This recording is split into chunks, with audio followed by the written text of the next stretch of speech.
It is the Victorian era on Earth, year 1863, in a remote English village, South Wales. A strange tale has always been passed down for generations among the common folk.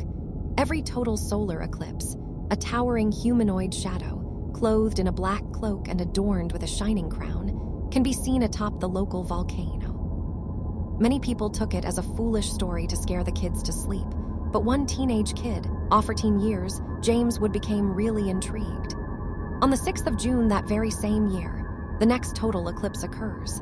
The kid, whose name is Lawrence Turner, climbs up the mountain and sets up camp there, in wait of the unknown. Slowly, by every passing minute, the sun and moon align. Darkness begins to encroach the land.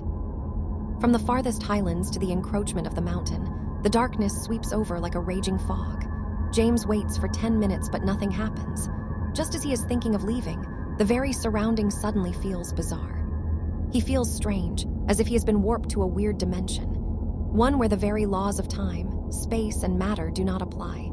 Even the bodily form that his spirit was currently inhabiting, he could tell it was no longer composed of matter. The total darkness around him strangely felt sentient, as if it were a slumbering entity, totally undisturbed by the passage of time.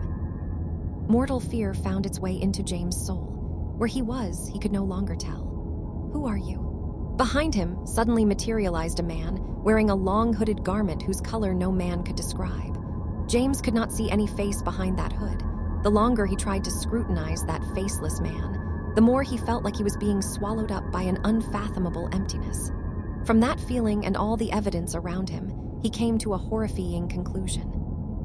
Whatever was in front of him right now was no human being. The entity emanated an aura of antiquity and solitude. With a strange staff gilded with odd patterns in hand, it seemed capable of perceiving the ancient mysteries of the cosmos. Immortal, first time seeing one in eons. Curious but cautious, James asked, "Who are you, sir?" "I am Yabaima. You can also call me the Untellable Darkness, the creator of the origin dimension of darkness.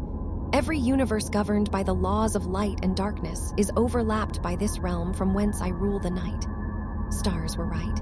Hence the gods began to manifest in the homeworld of mortals. James was beyond lucky to have met this multiversal embodiment of darkness. Otherwise, being lost forever in a realm of nether beyond time would be a really terrifying thing to experience. Somehow, James knew his destiny would never remain the same again. His arrival in this strange dimension and exposure to the presence of a god had transformed him into a being whom not even death could overcome. Yabaima described the transformation as becoming an avatar of darkness.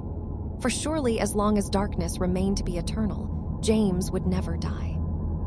He would live to witness and tell of the progress and strife of humanity, watch over humanity in the dark times, and be a comforting hand to all who wail and suffer in the darkness.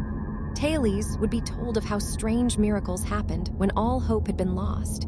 Yet the man responsible for these miracles would bear the curse of immortality all alone. It is the Victorian era on Earth, year 1863, in a remote English village, South Wales. A strange tale has always been passed down for generations among the common folk. Every total solar eclipse, a towering humanoid shadow, clothed in a black cloak and adorned with a shining crown, can be seen atop the local volcano. Many people took it as a foolish story to scare the kids to sleep, but one